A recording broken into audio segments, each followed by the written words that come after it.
CTV's Mercedes Stephenson has been following this story. She joins us from Ottawa. So Mercedes, what medals were handed out today? Well, Amanda, there were 3 different kinds of medals handed out, some for valour, some for meritorious service, but the valour are really the key ones here. That means soldiers who have performed their duty under very trying circumstances, often at risk to life and limb for themselves, who have demonstrated tremendous courage, faith, and executed their duties, and often as well compassion when you're talking about these valour medals. People who have saved lives as bullets fly around them, who have put themselves at tremendous risk. A helicopter pilot last time these medals went out who had managed to get the helicopter to the ground after it was on fire, shot by insurgents. Absolutely phenomenal stories of young men and women who have put their lives on the line to lead with courage and have saved the lives often of innocent civilians or their fellow soldiers. When they get these awards, does somebody say anything beyond just their name? Is anything said about their story, their bravery and their courage?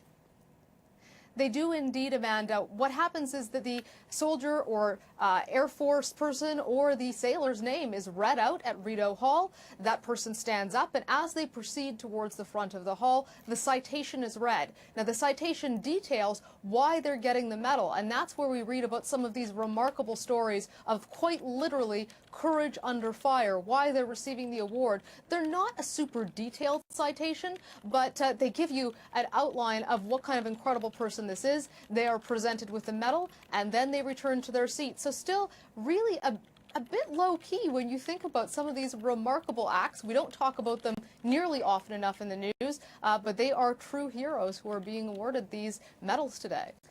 Canada's combat mission is over, but the memories and, in some cases, scars that it has left remain. One group of Canadians, they're really trying to help soldiers and veterans cope. Tell us about that.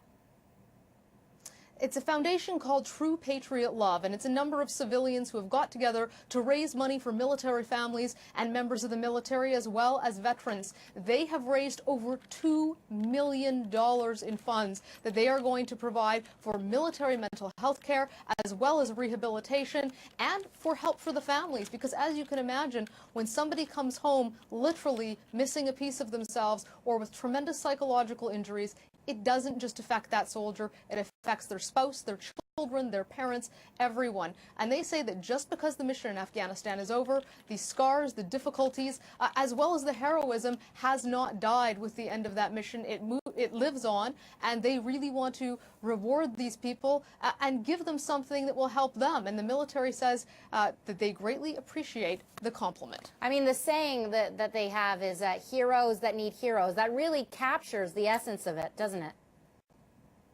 Well, it's so often that we hear these stories on heroes who have come home, people who have received these kinds of awards and have often been seriously injured. They've lost their legs to a mine in the road, they've been shot, and they are struggling to make ends meet. They're trying to overcome tremendous obstacles psychologically, physically, and often, quite frankly, in the terms of their finances as well. There was one man who lost his legs, a Major Mark Campbell.